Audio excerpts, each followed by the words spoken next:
अस्सलाम वालेकुम नाजरीन। तो कैसे हैं आप लोग? उम्मीद करता हूँ आप लोग खैर आफियत से होंगे। तो आज हम मौजूद हैं बरहमपुर के पौनत कब्रिस्तान में। यहाँ आने के बाद सबसे पहले तो ये हमें महसूस हुआ कि ये काफ़ी पुराना कब्रिस्तान है और इतना पुराना है कि आप देख सकते हैं यहाँ पर काफ़ी बड़े बड़े जंगल हो चुके हैं और बड़े बड़े झाड़ हैं। हमें लगता है यहाँ अहले बरहमपुर वाले बहुत कम ही तशरीफ़ लाते हैं, हालांकि यहाँ उनको आना चाहिए, इसलिए कि ये अहले कब्रिस्तान वाले जो है अपने घर वालों का, दोस्तों का, अहबाबों का, रिश्तेदारों का इंतज़ार करते हैं।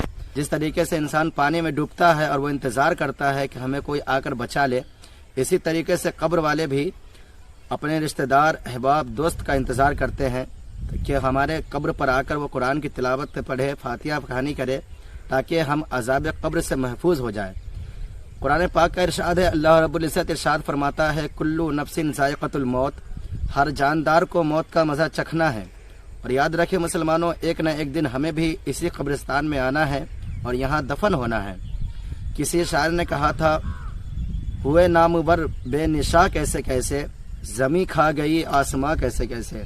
मैं यहाँ आया तो यहाँ आने के बाद महसूस हुआ कि काफ़ी पुरानी कब्र यहाँ नज़र आ रही है और वो कब्र जो है मिट्टी बिल्कुल ज़मीन के अंदर धंस चुकी है।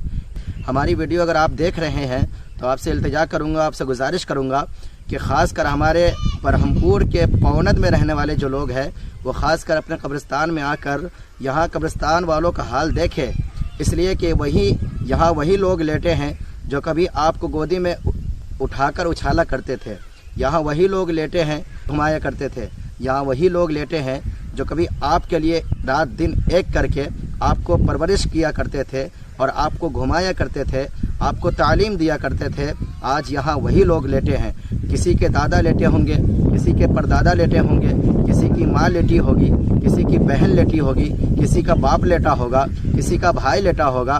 तो यार मुसलमानों, याद रखो, यहाँ आपके घर वाले आराम फरमा है और यहाँ जब आप आएंगे तो आपके घर वालों को खुशी होगी। अगर किसी की माँ यहाँ लेटी है, कोई उसका बेटा आता है, माँ की कब्र पर कुरान की तिलावत करता है, फातिहा पढ़ता है, दुरूद खानी करता है, तो उसकी माँ को यकीनन खुशी होगी और उस तिलावत के ज़रिए से अल्लाह रब्बुल इज़्ज़त उसके गुनाहों को माफ़ फरमा देगा। इसी तरीके से अगर किसी का बाप अहले कब्रिस्तान में लेटा है या किसी का भाई लेटा है या किसी की बहन लेटी है या किसी का दादा लेटा है, तो कब्र पर आएंगे तो यकीनन दोस्तों जब उनके कब्र पर आकर आप फातिहा ख़वानी पढ़ेंगे, कुरान की तिलावत करेंगे, तो अल्लाह रब्बुल इज़्ज़त आपकी तिलावत की बरकत से उनके कब्र में जो है अज़ाब को कम कर देगा और अल्लाह रब्बुल इज़्ज़त उनके कब्र में रहमत नूर की बारिशें अता फरमा देगा। तो मैं यहाँ आया तो काफ़ी महसूस हुआ और अफसोस कर रहा था कि यहाँ जो है कब्रिस्तान में कब्र जो है धंस चुकी है और अभी शब बारात गुज़रा है। शब बारात अभी कुछ दिन पहले हमारे दरमियान से गुज़रा है, लेकिन ऐसा महसूस नहीं हो रहा है कि यहाँ आने के बाद कब्रिस्तान की कुछ रंगतें बदल गई होगी। तो मैं आपसे गुजारिश करूँगा, ज़रूर आप यहाँ तशरीफ़ लाए, अपने कब्र वालों को देखें, कब्र वालों की खैरियत ले। आने की बरकत से आपको भी आखिरत की फ़िक्र याद आए, आपको भी आखिरत की याद आए और आपका भी घर यहीं है। कुरान कहता है, कुल्लु नफ्सिन ज़ाइक़तुल मौत। यकीनन दोस्तों, कुरान का ये फरमान कभी झूठा नहीं हो सकता है। हम और आप भी यकीनन दोस्तों एक न एक दिन इसी कब्रिस्तान में आएंगे, यहीं हम आएंगे। अगर आप आज अपने दादा के कब्र पर आते हैं तो याद रखो, जब आप कब्र के अंदर आएंगे तो आपका भी पोता, आपका भी बेटा, आपका भी भाई, आपका भी बाप आपके कब्र पर कुरान अज़ीम की तिलावत करने के लिए आएंगे। तो यकीनन दोस्तों, नबी करीम सल्लल्लाहु ताला अलैहि वसल्लम फरमाते हैं कि जैसे आमाल दुनिया में आप करोगे, अल्लाह रब्बुल इज़्ज़त को बदला अता फरमाएगा, उसी का सिला आपको अता फरमाएगा।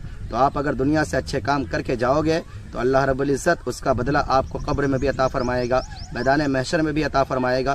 तो आपसे गुजारिश है कि अगर हमारी वीडियो देख रहे हैं तो आप ज़रूर अपने कब्र वालों के लिए आए, यहाँ फातिहा ख़वानी पढ़े। देखिए आपका कब्रिस्तान जो है काफ़ी पुराना नज़र आ रहा है, बड़े बड़े दरख्त उगे हुए हैं। तो आपसे इल्तिजा है कि ज़रूर आप इस अहले कब्रिस्तान में आए और जितना हो सके आप ज़रूर से ज़रूर इस अहले कब्रिस्तान वालों के लिए सफाई का इंतज़ाम